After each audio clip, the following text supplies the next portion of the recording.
The United Nations High Commissioner for Refugees Filippo Grandi says the United States ought to resettle more Afghans as billionaire George Soros aids President Joe Biden's massive resettlement operation out of Afghanistan.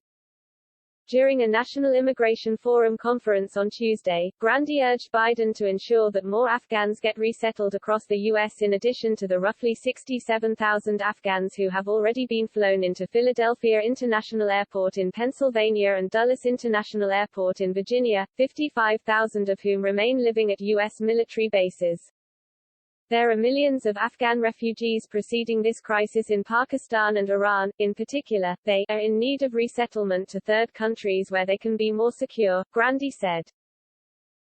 I hope that, with respect to the United States, a country that has recently and laudably, the President has really, importantly increased, the yearly resettlement quota to 125,000, I hope that a sizable chunk of that new quota can be utilized for Afghan refugees for those already existing in the vicinity of Afghanistan that deserve resettlement.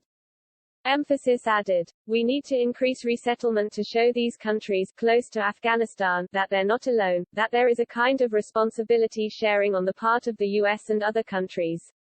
Emphasis added. Soros, with deep ties to the United Nations, in August committed to spending $10 million to aid Biden's massive resettlement operation. Specifically, the Soros funds are being used to bring as many Afghans as possible to the U.S. on humanitarian parole, in the hopes of securing them refugee status in the future. The call for more Afghans to be brought to the U.S. comes as serious vetting concerns have plagued Biden's operation. On Tuesday, Senator Josh Hawley, RMO, revealed that, amidst the U.S. withdrawal in Afghanistan, top Biden officials told officials on the ground to err on the side of excess, when packing U.S.-bound planes with unvetted Afghans. Already, 3 Afghan men brought to the U.S. as part of Biden's operation have been charged with child sex crimes, domestic abuse, and rape. Others have been arrested for theft and robbery while living on U.S. military bases. The Biden administration has been less than forthcoming about the vetting procedure for Afghans and those who sought entry to the U.S. but failed the screening process.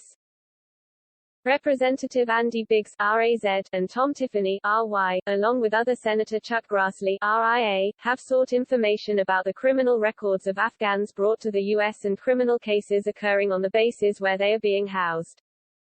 Thus far, Biden has not disclosed any such information.